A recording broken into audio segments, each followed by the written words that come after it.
जय लक्ष्मी माता. गुरुचरित्र कथासार. अध्याय 36. परान्न दोष. श्री गणेशाय नमः. नामधारकाने सिद्धांना वंदन केले आणि म्हणाले, मुने, तुमचा विजय असो. या दुर्धर भवसागरात तुम्हीच मला तारून नेणारे आहात. तुम्ही अज्ञानरूपी अंधकाराचा नाश करणारे सूर्य आहात. तुम्ही मला गुरुतत्वाचे ज्ञान दिलेत. गुरुतत्वाचे कार्य व सामर्थ्य नीट समजावून सांगितले, त्यामुळे मी धन्य झालो. आता श्री गुरु नरसिंह सरस्वती स्वामी महाराजांनी पुढे काय लीला केली ती सांगा. सिद्ध म्हणाले, नामधारक, श्री गुरूंच्या वास्तव्याने गाणगापुराचे महात्म्य खूपच वाढले. त्यांची सर्वदूर कीर्ती झाली. आता एक घटना सांगतो, त्यावरून आपण अन्नाबद्दल किती जागरूक असले पाहिजे याची तुम्हाला कल्पना येईल. त्यावेळी गाणगापुरात एक कर्मठ ब्राह्मण राहत असत. ते विरक्त, बहुश्रुत, वेदाभ्यासी, सदाचारी व निरभिमानी होते. ते नित्य कोरडी भिक्षा मागून आपल्या कुटुंबाचे पालन पोषण करायचे. अतिथींचा आदर सत्कार करायचे. ते कोणाकडेही भोजनास जात नसत. त्यांच्या पत्नी मात्र विरुद्ध स्वभावाच्या, रागीट व लोभी होत्या. गाणगापुरात दर दिवशी कुठे ना कुठे समाराधना असायची. धनिक लोक सहस्त्र भोजनांचे आयोजन करायचे. तिथे जेवून त्या संतुष्ट झालेले ब्राह्मण त्या पक्वान्नाच्या मेजवानीचे तोंड भरून कौतुक करायचे. त्या धनिकांच्या औदार्याची स्तुती करायचे. ते वर्णन ऐकून त्या ब्राह्मणी मनोमन दुःखी कष्टी व्हायच्या. त्या स्वतःच्या नशिबाला दोष द्यायच्या. म्हणायच्या, काय हे दुर्भाग्य, आपल्याला स्वप्नात सुद्धा असे मिष्टान्न खायला मिळत नाही. या दरिद्री पतींशी लग्न केल्यापासून आपण कष्टच भोगत आलो आहोत. बाकीचे विप्रमंडळी परिवारासह भोजनात जातात. त्यांच्या बायकांनी पूर्वजन्मी खरोखरच काहीतरी पुण्य केलेले असावे. आपले पती दैवहीन आहेत आणि ते परान्नही घेत नाहीत. या त्यांच्या स्वभावामुळे आपली मात्र कुचंबना होते. अशा परिस्थितीत आपण काय करावे? आपल्याला कधीतरी असे सुग्रास अन्न खायला मिळेल काय? एके दिवशी एक श्रीमंत ब्राह्मण पितृश्राद्ध करण्यासाठी गाणगापुरात आले होते. त्यासाठी त्यांनी अनेक ब्राह्मण दाम्पत्यांना भोजनाचे निमंत्रण दिले होते. तेव्हा त्या ब्राह्मणी आपल्या पतींना म्हणाले, अहो, ऐकलं का?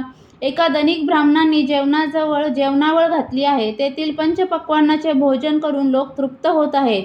ते ब्राह्मण वस्त्रे व द्रव्य दक्षिणाही देत आहेत. आपण तिथे जायचे का?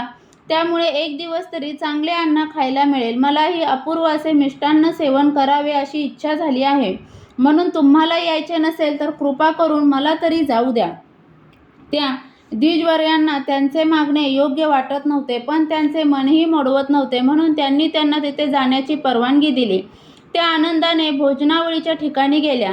तेव्हा ते धनिक ब्राह्मण ग्रस्त त्यांना म्हणाले, बाई, मी दाम्पत्य भोजन घालत आहे, म्हणून तुम्ही एकट्या येऊ नका. तुमच्या पतींनाही घेऊन या. ते ऐकून त्या खिन्न झाल्या. आपले पती परान्न घेत नाहीत म्हणून आपल्यालाही चांगल्या अन्नापासून वंचित राहावे लागते याचे त्यांना मनस्वी दुःख झाले होते. काय करावे? त्यांना मोठा प्रश्न पडला. मग त्या श्री गुरूंच्या आश्रमात गेल्या. त्यांना आपली व्यथा सांगितली व म्हणाल्या, स्वामी, माझे पती माझे ऐकणार नाहीत, पण तुम्ही समजावले तर नक्की ऐकतील. कृपा करून त्यांना समजवा.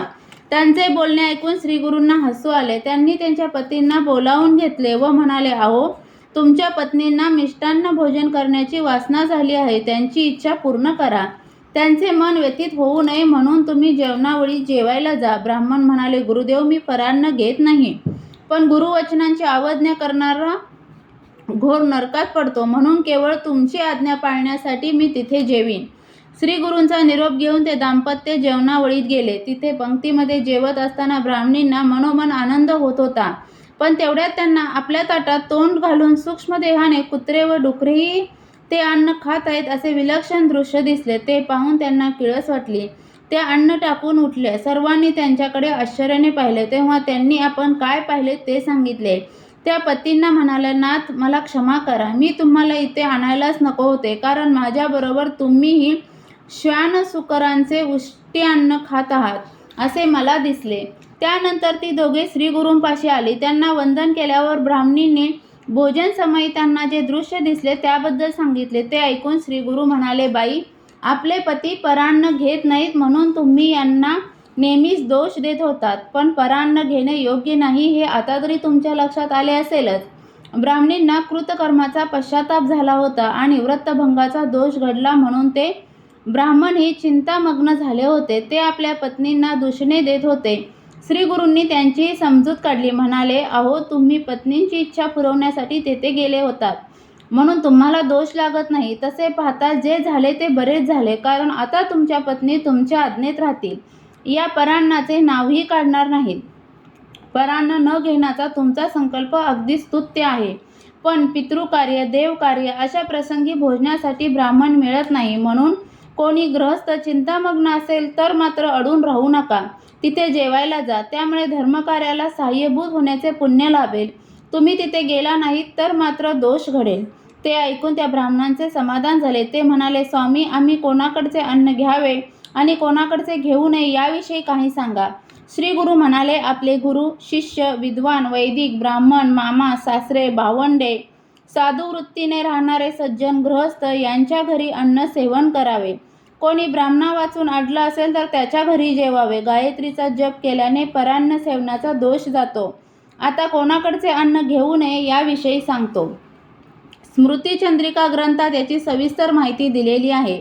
ती अशी: मातापित्यांकडून कामे करवून घेणारा, स्त्रीपुत्रांचे हाल करणारा, धनलोभी, गर्विष्ठ, चित्रकार, शस्त्र बाळगणारा, मल्ल, ब्राह्मण, वीणावादक, बहिष्कृत, याचक वृत्तीचा, आत्मस्तुती करणारा, परनिंदा करणारा, दुराचारी शिष्याचा गुरु, क्रोधी ब्राह्मण, कृपण, दरिद्री, व्यभिचारी, दुराचारी, दांभिक, पती आणि मुलाबाळांना टाकून राहणारी स्त्री, तिच्या अधीन असलेला गृहस्थ, सोनारकाम करणारा ब्राह्मण, दुष्ट, राजग्रही सेवा करणारा लोहार, सुतार, परीट, मद्यपी, जारासमवेत राहणारी स्त्री, चोर, द्वारपाल, कपटी, पतिताकडून द्रव्य घेऊन त्याला शिकवणारा ब्राह्मण, अश्वविक्रिय करणारा, अभक्त, जुगारी, निष्ठुर, स्नानाशिवाय भोजन करणारा, संध्या न करणारा, दान न देणारा, पितृश्राद्ध न करणारा, ढोंगी, द्रव्य घेऊन जप करणारा, केलेला उपकार बोलून दाखवणारा,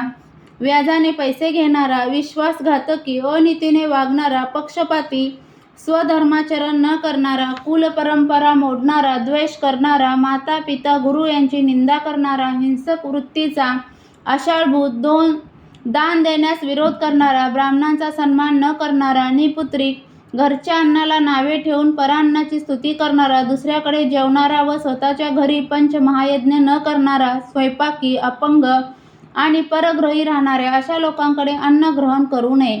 त्यामुळे अन्न घेणाऱ्याचे सर्व पुण्य यजमानाला मिळते आणि यजमानाचे दोष अन्न घेणाऱ्याला लागतात. म्हणून परान्न ग्रहण करताना सूक्ष्म विचार करावा लागतो. परान्न न घेणे हेच योग्य आहे.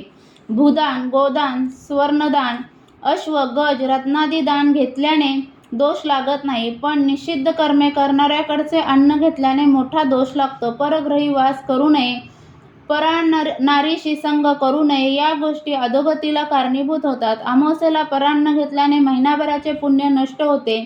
आमंत्रण आल्याशिवाय भोजनात जाऊ नये, कन्येला पुत्र झाल्याशिवाय तिच्या सासरी जेवू नये, सूर्यग्रहण व चंद्रग्रहण या काळात अन्नसेवन करू नये, सोयर व सुतक असेल तिथे जेवू नये. अशा प्रकारे ब्राह्मणांनी आपला आचारधर्म पाळला तर देवही त्यांना वश होतील, त्यांना अष्टमहासिद्धी प्राप्त होतील, त्यांच्या घरी साक्षात कामधेनू वास करेल. पण त्यांनीच आचारधर्म सोडल्यामुळे त्यांना दरिद्री आलेली आहे.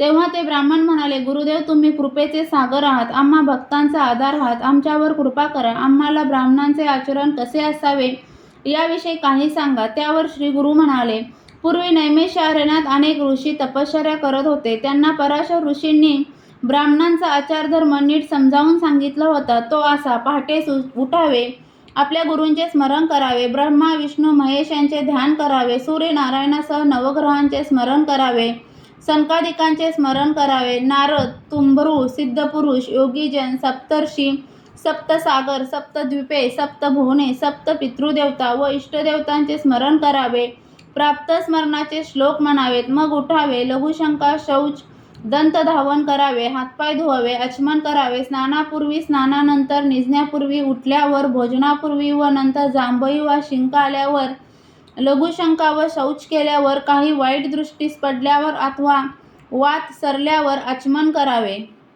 आचमन हे खाली बसून स्वस्थ चित्ताने करावे. आचमनासाठी जवळ पाणी नसेल तर आपले डोळे व कान यांना हाताने स्पर्श करावा, कारण ब्राह्मणांच्या उजव्या कानाजवळ अग्निवायू, अपोदेवता, चंद्र, सूर्य, इंद्र आणि वरुण यांचा सप्त देवता सूक्ष्म रूपाने असतात. शौचासाठी नैऋत्य दिशेत जावे, डोक्यावर आच्छादन अर्थात उपरणे घ्यावे, जानवे उजव्या कानात अडकवावे, मान खाली घालून बसावे, दिवसा उत्तरेकडे व रात्री दक्षिणेकडे तोंड करून बसावे, बोलू नये, इकडे तिकडे पाहू नये, त्यावेळी सूर्य, चंद्र, नक्षत्रे, नदी, आकाश, स्त्रिय व पुरुष यांच्याकडे पाहू नये, मोकळ्या जमिनीवर, हिरव्या गवतावर वा पानावर शौचासाठी बसू नये, सुकलेल्या पाल्यापाचोळ्यावर बसावे, उभ्याने लघुशंका करू नये, शौचासाठी पाणी मिळाले नाही तर अपादधर्म म्हणून मृत्तिकेने स्वच्छता करावी, मृत्तिकेनेच हस्ताधिक स्वच्छ करावेत. मग श्री गुरूंनी स्वच्छतेसाठी लागणारी माती कोणत्या स्थानावरून आणावी, कोणत्या स्थानावरून आणू नये, त्या मातीचा कसा उपयोग करावे ते सांगितले. त्यानंतर श्री गुरूंनी व्यवहारातील स्वच्छता कशी राखावी, आचमन कसे करावे, ब्राह्मणांच्या उजव्या तळहातावर कोणती तीर्थे असतात, भगवान विष्णूंच्या 24 नावांचा केव्हा उच्चार करावा, दंतधावनासाठी कोणत्या वनस्पतीच्या शाखा वापराव्या, स्नानाचे काय महत्त्व आहे, स्नानाचे प्रकार कोणते, त्यांचे स्नानफळ काय आहे, स्नान केव्हा करावे, कुठे करावे, कसे करावे, स्नान करताना कोणते मंत्र म्हणावेत, नित्य कोणती वस्त्रे नेसावीत, भस्म, चंदन इत्यादी कसे लावावे, अवयवांना भस्म लावताना कोणत्या कृष्णनामांचा उच्चार करावा, दर्भांचे किती प्रकार आहेत, त्यांचे महत्त्व काय आहे, अंगठ्या कोणत्या आहेत, त्या केव्हा धारण कराव्यात, संध्या कशी करावी, संध्येचे मंत्र आणि विधान कसे आहे, मार्जन कसे करावे, अर्घ्य कसे द्यावे, या सर्व मुद्द्यांवर समग्र विवेचन केले. त्यानंतर जपासाठी वापरायचे आसन, जपाची वेळ, गायत्रीचे स्वरूप, गायत्री मंत्र जपाचा विधी, गायत्रीचे प्रकार, गायत्री मंत्राचे महात्म्य, ब्रह्मयज्ञ, पितृयज्ञ, तर्पण या सर्व गोष्टींची समग्र माहिती सांगितली. त्या अनुषंगाने सदाचारी ब्राह्मणाचे आदर्श आचरण कसे असावे हेच त्यांनी सांगितले. अध्याय 36 समाप्त. श्री गुरुचरित्र कथासार यातील 36वा अध्याय वाचनाने किंवा ऐकण्याने मिळणारी फलश्रुती म्हणजे स्त्रियांमधील पत्नीनिंदेचा दोष जाईल, तसेच स्वधर्माचरणाचे महत्त्व कळेल. श्री गुरुचरित्र कथासार यातील अध्याय तुम्हाला ऐकायला आवडत असतील तर चॅनलला सबस्क्राईब करा, व्हिडिओला लाईक आणि शेअर करा. व्हिडिओ पूर्ण ऐकल्याबद्दल धन्यवाद.